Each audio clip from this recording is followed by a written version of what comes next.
আসসালামু আলাইকুম বন্ধুরা। আজকে একটি খুশির সংবাদ, সেটা হচ্ছে ইউনাইটেড কিংডম, যে দেশের আমি নাগরিক, আমি বাংলাদেশ এবং ইউনাইটেড কিংডমের দ্বৈত নাগরিক। আমার দেশ ইউনাইটেড কিংডম প্যালেস্টাইনকে একটি স্বাধীন সার্বভৌম রাষ্ট্র হিসেবে স্বীকৃতি দিয়েছে। ব্রিটেনের এই স্বীকৃতি ইন্টারন্যাশনাল ল এবং আন্তর্জাতিক পরিস্থিতিতে প্যালেস্টাইনের জন্য একটি বিরাট সংবাদ, অনেক কারণে। প্রথমত, ইউনাইটেড কিংডমের সাথে ইসরায়েলের সম্পর্ক বেশ কয়েক মাস ধরেই ভালো যাচ্ছে না।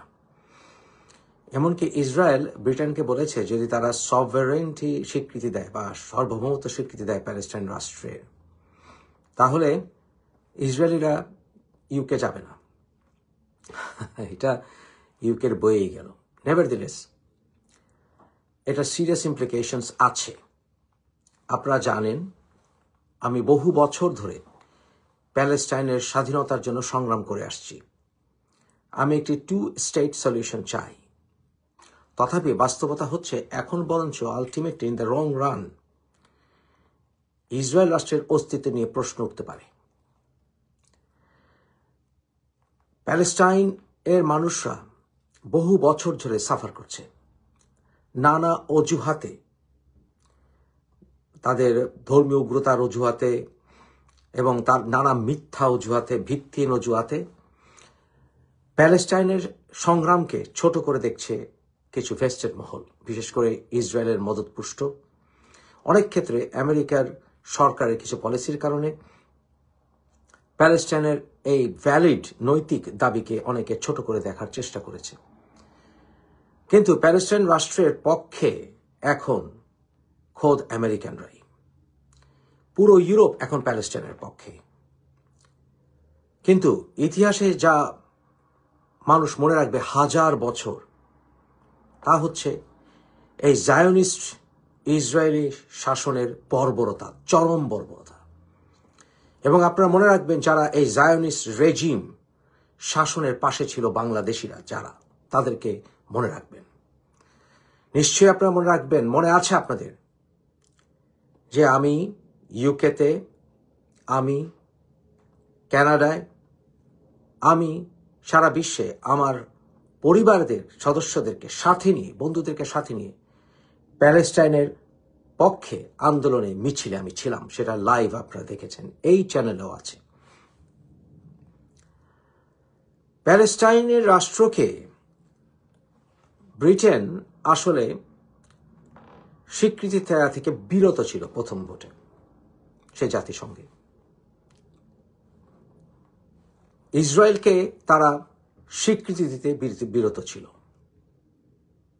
অর্থাৎ জেরুজালেমকে কেন্দ্র করে ব্রিটেন প্যালেস্টাইন এবং ইসরায়েলের রাষ্ট্রীয় স্বীকৃতি বা সভারেনিটির ব্যাপারে একটি ধরি মাছ না ছুঁই পানির মতো অবস্থায় ছিল। কিন্তু আলটিমেটলি এখন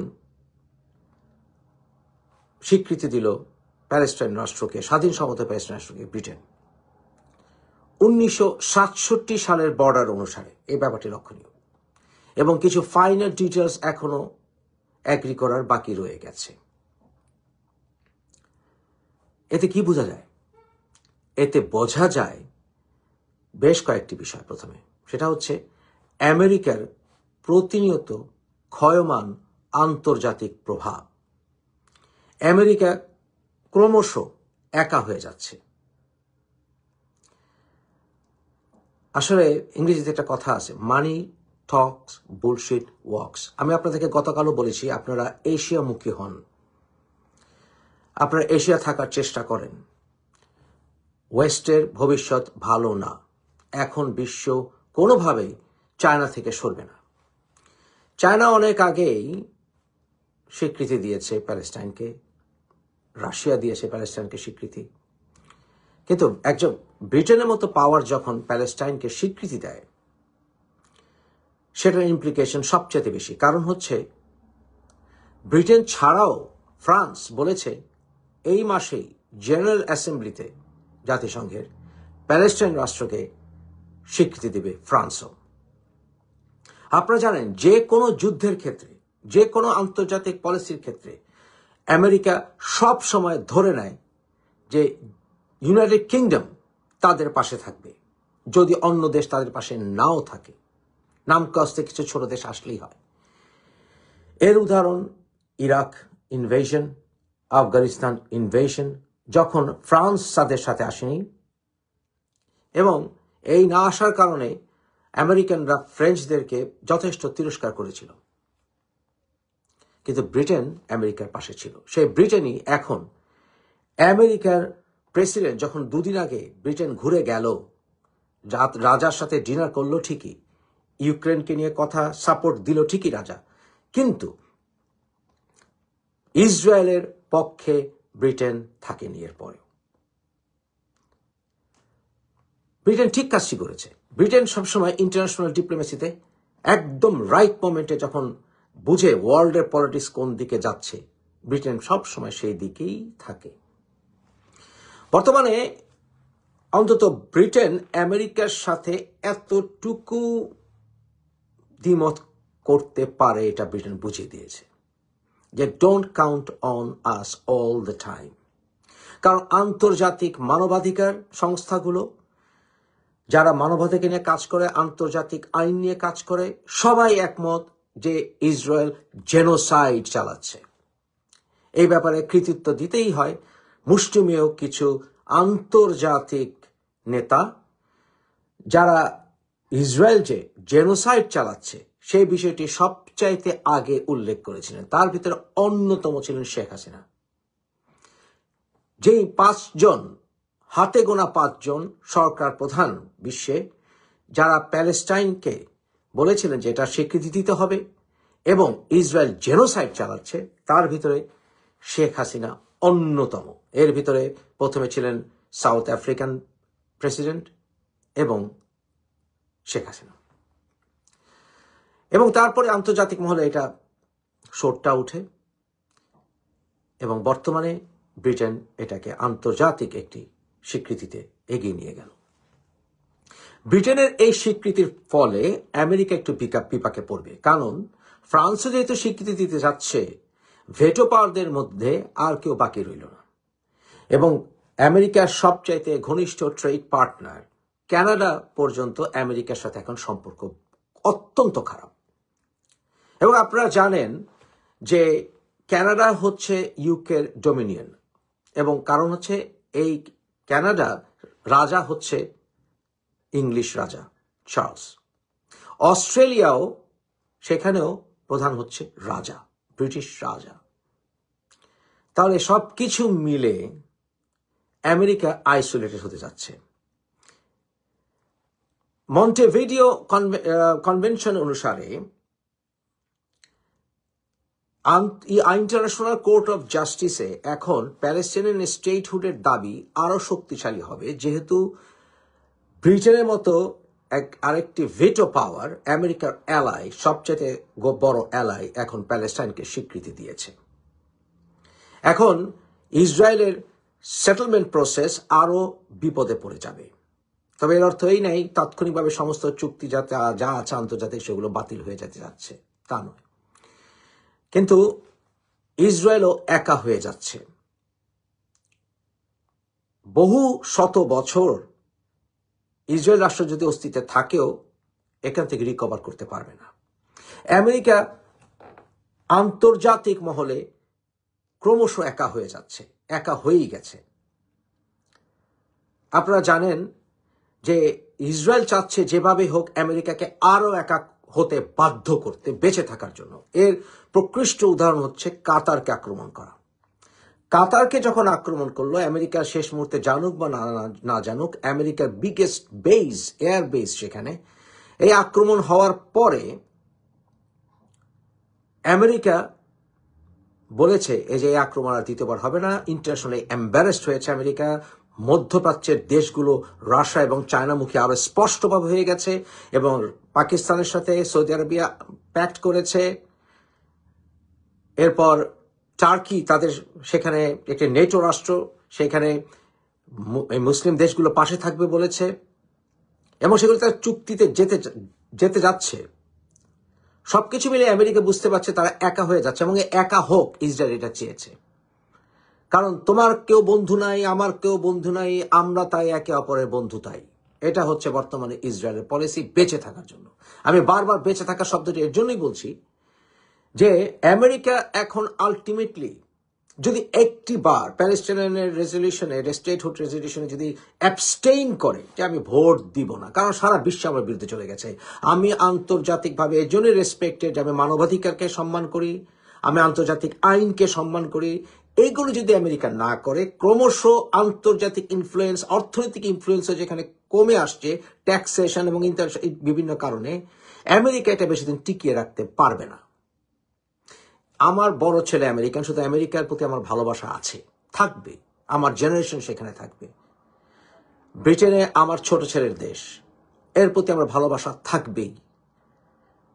আমার ফ্যামিলি সবাই মুসলিম, শুধু মুসলিম নয়, নিপীড়িত মানুষের পাশে থাকি মানুষ হিসাবে। প্যালেস্টাইনের পাশে আমরা থাকবই, আমি থাকবই। এবং আমি মনে করি যে আলটিমেটলি প্যালেস্টাইন রাষ্ট্র আগামী 5 থেকে 10 বছরে সম্পূর্ণ সভারেইন প্যালেস্টাইনিয়ান জাতিসংঘের রাষ্ট্র আমরা দেখতে পাবো। আমেরিকা এটা ঠেকিয়ে রাখতে পারবে না। এরপর কি হবে? এরপর প্যালেস্টাইনিয়ান রাষ্ট্রকে শক্তিশালী করবে আশেপাশের সকল মুসলিম দেশগুলোর নিজেদের সার্ভাইভালের জন্যই। এবং এর ফলে ব্রিটেনও সেখানে ইনভেস্টমেন্ট বাড়াবে, মুসলমানদের সঙ্গে ট্রেড, মুসলমান দেশগুলোর সাথে ট্রেড তাদের বাড়বেই। এখন চায়নার সাথে ট্রেড বাড়বে, চায়না এই দেশগুলোকে ইনভেস্টমেন্ট বাড়াবে, প্যালেস্টাইনকে চায়না এবং রাশিয়া মিলে হেল্প করবে। এবং আলটিমেটলি যখন প্যালেস্টাইন অদূর ভবিষ্যতে অত্যন্ত শক্তিশালী একটি রাষ্ট্রে পরিণত হবেই এবং অলরেডি মুসলিম দেশগুলো নেটো দেশের মতো দেশগুলোর মতো একটি আর্মস প্যাক্টের দিকে প্রায় এগিয়ে গেছে, তখন ইসরায়েল রাষ্ট্রটির যে বর্ডার এলাকা, যে অস্তিত্ব, সেটা আসলে যারা এ বিষয়ে তাদের আলিয়া ল ইত্যাদিগুলো পড়েছে, যে তাদের যে দাবি যে আমি প্যালেস্টিন, আমি আমার বাপ দাদা 14 পুরুষ এই ভূমির, এই দাবিটা আসলে ভুয়া। প্রথমত ধর্মীয় কোনো বই কোনো ভূমির দাবির অধিকারী হতে পারে না, প্রথমত। দ্বিতীয়ত হচ্ছে সেখানকার মানুষ, সেখানকার সাপোর্ট থাকতে হবে যে আমরা এরকম একটি রাষ্ট্র চাই। সেখানে ফোর্সিবলি প্যালেস্টাইনের মানুষদের উপর জেনোসাইড চালানো হয়েছিল রাষ্ট্রটির জন্মের আগে 1940-এর গোড়ার দিকে। এবং সেই আলিয়া লতে কখনো ডিএনএ টেস্ট করতে দেওয়া হয় না, কারণ ডিএনএ টেস্ট করলে এরা যে এখানকার ইন্ডিজিনাস মানুষ নয় এই ইসরায়েলিরা, সেটা বেরিয়ে আসবে। সুতরাং আশেপাশে মুসলিম দেশগুলো যদি শক্তিশালী হয়ে ওঠে, যেটা হয়েই গেছে, তারা আরো হবে, মডার্নাইজ হয়ে যাচ্ছে, ইনভেস্টমেন্ট বাড়ছে, চায়নার আশেপাশে, এবং যেখানে প্যালেস্টিনিয়ানরা মনে করে, আরবরা মনে করে এই পুরো ইসরায়েলের ভূমি আসলে প্যালেস্টাইন, যেটা সত্য, সেখানে মাল্টি কালচারাল একটি স্টেট নতুনভাবে সৃষ্টি হবে। কারণ ইসরায়েল কিন্তু যতই বলুক অনলি ডেমোক্রেসি, ইসরায়েল ডেমোক্রেটিক দেশ নয়। ডেমোক্রেসির পূর্ব শর্ত হচ্ছে ইকুয়ালিটি। ইসরায়েলের ল গুলো যারা জানে তারা জানে সেখানে ইকুয়ালিটি নেই। ধর্মের কারণে, ইহুদি ধর্মের কারণে সেখানে যারা আশকেনাজি জু এবং অন্যান্য ইহুদি এবং মুসলিম, ওদের সম অধিকার নেই। কিছু কিছু অফিস তারা হোল্ড করে, কিছু সেনাবাহিনীতে, কিছু বিচার কার্যে, বাট আলটিমেটলি যদি ডিপ স্টাডি করেন তারা দেখবে সম অধিকার নেই। তাই গণতান্ত্রিক অধিকারেও সেই দেশটি টিকে থাকা মুশকিল হবে। বর্তমানে আমরা দেখব অনেক কেসগুলো আনা আন্তর্জাতিক আদালতে প্যালেস্টাইনের জন্য সহজ হয়ে যাবে। সেখানে এমবেসি যেহেতু খুলতে যাচ্ছে, এখন সম্পূর্ণ পরিপূর্ণ এমবেসি হবে এই প্যালেস্টাইনের। বিশ্বের যে কোনো দেশ আমেরিকার কথা না শুনে, যারা আমেরিকার ট্রেডিশনাল অ্যালাই, তারা যদি এখন প্যালেস্টাইনের পক্ষে থাকে যে কোনো পলিসিতে, আমেরিকার খুব একটা কিছু বলার থাকবে না, কারণ বলবে তোমাদের বেস্ট ফ্রেন্ডই তো তোমাদের পাশে নেই এই বিষয়ে। তাই আমি মনে করি বিভিন্ন সময়ে ইন্টারন্যাশনাল ভেটোতেও ব্রিটেনের শক্তিশালী ভূমিকা পালন করতে হবে এবং তা পালন করবে তারা।